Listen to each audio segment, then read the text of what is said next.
ఒకటి మేడం, నిజంగా phone tapping వ్యవహారం అనేది నార్మల్‌గా ఎంత ఎవరికి ఎంత కలిగించిందనేది మనం చూస్తూనే ఉన్నాం. కానీ ఒక కపుల్, ఒక గుడ్ కపుల్ 'సమంత' అండ్ 'నాగచైతన్యకి' సంబంధించి వాళ్ళు విడిపోవటానికి కూడా ఈ ఫోన్ ట్యాపింగే కారణము.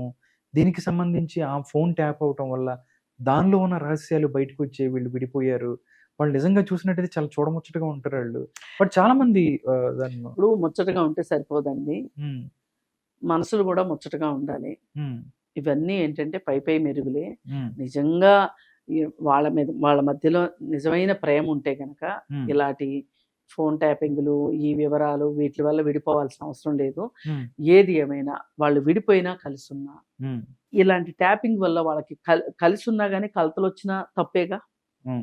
అసలు అక్కడ ఏమీ లేదండి. అసలు నువ్వెవడివి? అక్కడ రహస్యాలేమీ లేవు. వాళ్ళ హ్మ్. ఫోన్ ట్యాప్ చేసే హక్కు నీకెవరిచ్చారు? హ్మ్. ఇది మనం బేసిక్ క్వెషన్‌కే ఎళ్ళాలి. హ్మ్. దానివల్ల నష్టం జరిగిందా? లాభం జరిగిందా? ఏం జరిగిందా అనేది వేరే విషయం. హ్మ్. అసలు నీకు హక్కు లేదు. ఫస్ట్ నీకు ఇది తప్పు ఇది.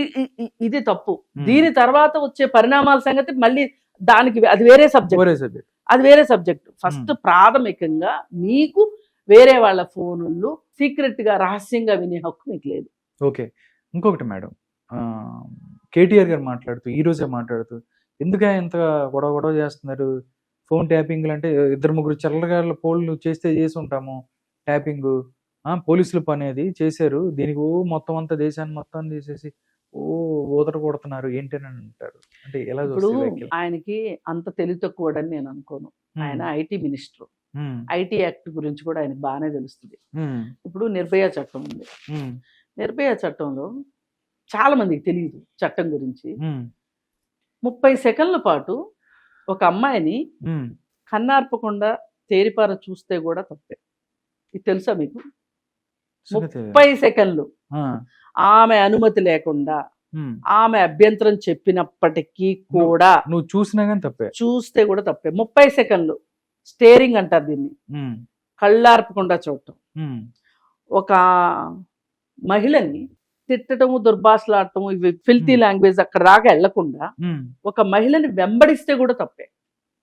354 ABCD నిర్భయ యాక్ట్ కింద. ఓకే.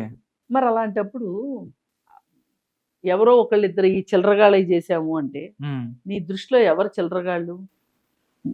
ఇప్పుడు ప్రస్తుత ముఖ్యమంత్రి చిల్లరగాడా? హ్మ్. ముఖ్యమంత్రి అయితే చేశారని తేలిందిగా. ఇంట్లోనే స్పై కెమెరా పెట్టారని తేలిందిగా. అన్ని విన్నారని తెలిసిందిగా. ఇప్పుడు ఈ ఎన్నం శ్రీనివాసరెడ్డి చెప్తున్నాడు. ఇంకొకళ్ళు చెప్తున్నారు. అంటే వీళ్ళందరూ పనికిమాలినోళ్ళేనా మీ దృష్టిలో? వీళ్ళందరూ చిల్లరగాళ్ళేనా? మీరొక్కళ్ళే పునీతులా?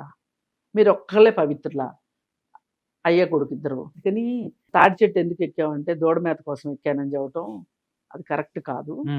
అందుకని తప్పేదైతే ఉందో ఒప్పుకోవాలంటారు. మీరు ఒప్పుకోకర్లా ఒప్పిస్తారు. వాళ్ళు చేసిన తప్పే కాబట్టి. భుజంగరావు వాళ్ళు ఒప్పుకున్నారా? మామూలుగా ప్రణీత్ రావు ఒప్పుకున్నాడా? తిరుపతి అన్న ఒప్పుకున్నాడా? ఎవరు ఒప్పుకున్నారు? పిలిచి అడిగితే కస్టడీలో కూర్చోబెట్టి వాళ్ళ కస్టడీలో ఏం చేస్తారు, తంతారు, పొడుస్తారు అని అనడం ఒట్టి పచ్చి ఎవిడెన్స్ తీసుకెళ్లి పక్కన కూర్చోబెట్టి దీనికి ఏంటి సమాధానం చెప్పు అంటే వీళ్ళకి బల్బులు పగిలిపోతాయి, గుడ్లు పైకెక్కుతాయి, ఇట్లా పైకి.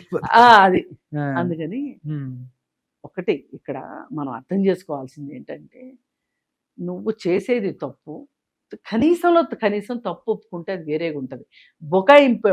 బుకాయించావనుకోండి నేరము ఇంకొక సెక్షన్ అధికం అవుతుంది, అంతకంటే ఏమీ లేదు. Okay madam. ఇప్పుడు హత్య చేస్తే ఒక నేరం, సాక్ష్యాధారాలు పాడు చేస్తే దొరకకుండా, సాక్ష్యాధారాలు మాయం చేస్తే ఇంకొక సెక్షన్, అలాగే శవాన్ని దొరకకుండా చేస్తే ఇంకొక సెక్షన్, ఇలా మల్టిపుల్ అవుతాయి సెక్షన్స్, కాంపౌండబుల్ అవుతూ ఉంటుంది, ఒకదానికోటి పెరుగుతూ ఉంటుంది. అందుకని ఇప్పుడు ఈ మధ్య చాలా మంది తెలివిగా ఏం చేస్తారంటే చంపేసి వచ్చి పోలీస్ స్టేషన్లో లొంగిపోతున్నారు. ఎందుకు ఎడుగుడు దొరుకుతాం, ఇంకో గంట 2 గంటల దొరుకుతాము. ఈ దొంగ పోలీస్ ఆట ఎందుకని అంటే ఎవరో చెప్తారు వాళ్ళకి ఇలా చేస్తే. అంటే కొంతమంది మతి భ్రమణం ఉన్న వాళ్ళు కూడా ఇలా చేస్తారనుకోండి. చాలా మంది తెలివిగా ఏం చేస్తారంటే వచ్చేస్తే శిక్ష తగ్గుద్ది అంటారు. మల్టిపుల్ అవ్వదు, అంతేగాని శిక్ష మట్టుకు తగ్గదు. ఏది ఏమైనా అంటే నేను నిర్భయ యాక్ట్ గురించి ఎందుకు చెప్పానంటే మనకు తెలియని చట్టాలు చాలా ఉన్నాయి. తెలుసుకుని మసలుకోవాలి. కానీ చట్టం కంటే కూడా ముందు తెలిసేది ఏంటి అంటే మనకి ఒక common sense. Law is nothing but common sense అండి. లాలో కొంచెం ఎలాబరేట్ చేసి చెప్తారు. కామన్ సెన్స్ ఏం చెప్తుంది నీకు? పక్కవాడిది తీసుకోవడం తప్పు. ఇది ఎవరికైనా తెలుసు కదా, చిన్నపిల్లడికి కూడా తెలుసు కదా.